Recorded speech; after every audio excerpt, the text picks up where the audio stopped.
Saudara, rapat paripurna DPR secara bulat mengesahkan Kitab Undang-Undang Hukum Acara Pidana atau KUHAP yang baru pada 18 November lalu.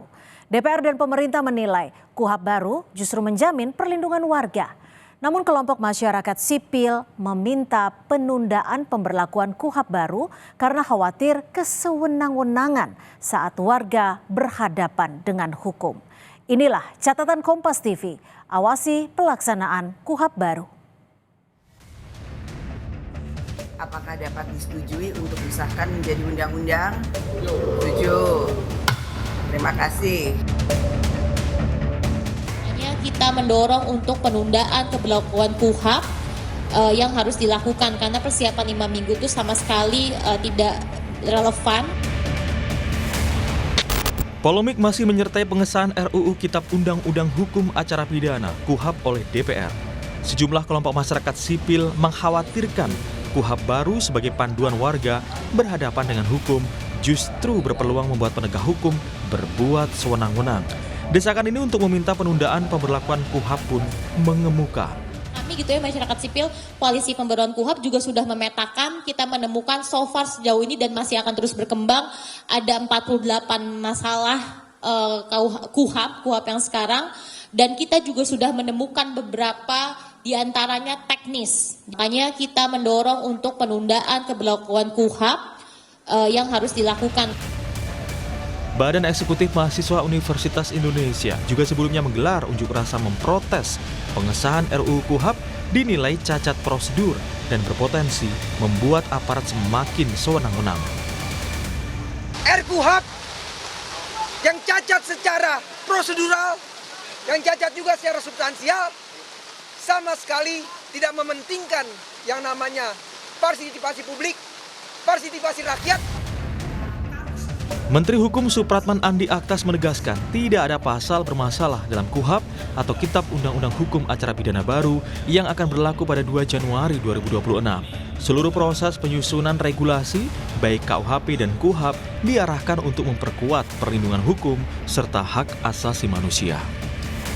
Justru, KUHAP baru dirancang untuk memberikan perlindungan menyeluruh bagi semua pihak yang berhadapan dengan hukum.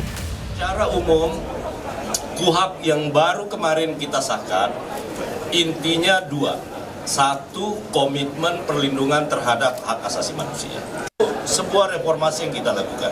Tujuannya adalah, tapi yang paling inti, KUHAP ini itu sejalan dengan KUHP kita, yakni restoratif justice.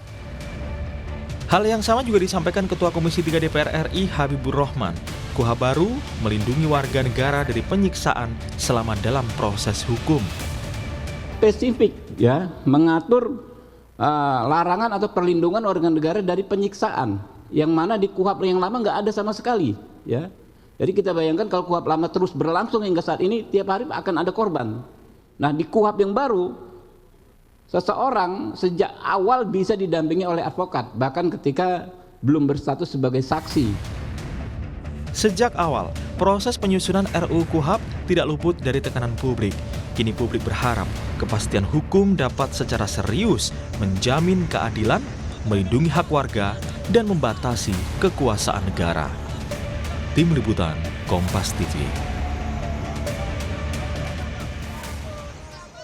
Rapat paripurna DPR secara bulat mengesahkan Kitab Undang-Undang Hukum Acara Pidana atau KUHAP yang baru pada 18 November lalu. Ketua Komisi 3 DPR Habibur Rahman bilang pengesahan KUHAP baru ini telah melewati proses yang panjang. Selain itu, prosesnya juga melibatkan berbagai elemen masyarakat mulai dari akademisi, advokat hingga penegak hukum.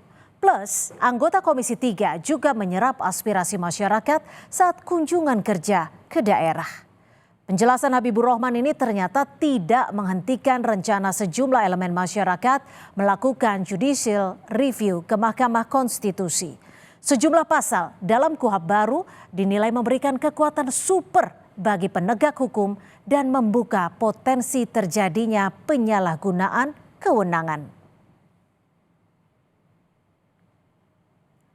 Pasal yang menjadi sorotan antara lain Pasal 5 ayat 2 yang memberikan kewenangan penangkapan hingga penahanan saat kasus masih di tahap penyelidikan. Pasal ini berpotensi membuat setiap orang bisa ditahan kapanpun meski belum terbukti melakukan tindak pidana. KUHP baru ini juga dinilai bertentangan dengan semangat reformasi Polri karena memberikan kewenangan super bagi Polri sebagai penyidik utama yang berperan sentral dalam penanganan perkara di setiap lembaga penegak hukum, seperti yang diatur dalam pasal 6 dan 20.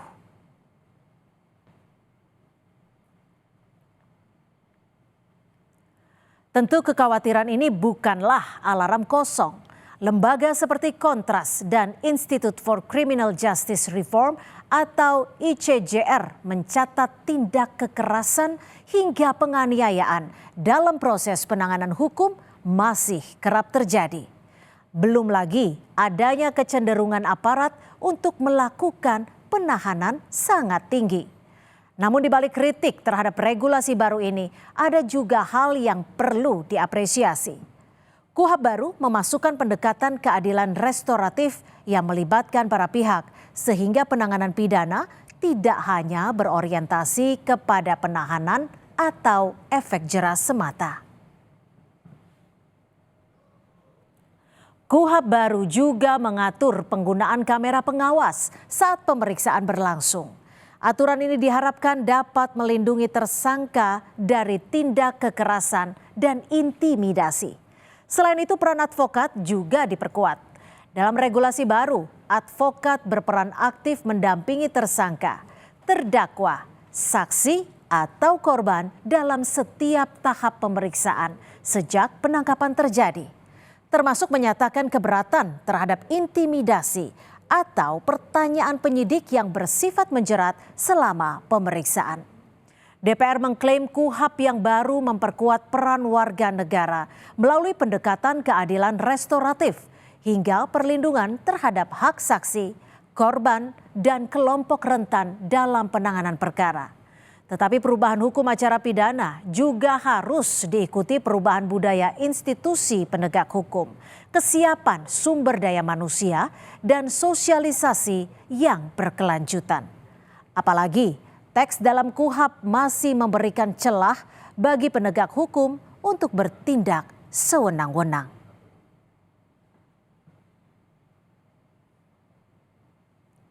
Disinilah fungsi publik untuk mengawasi pelaksanaan KUHP baru hingga mengujinya ke Mahkamah Konstitusi.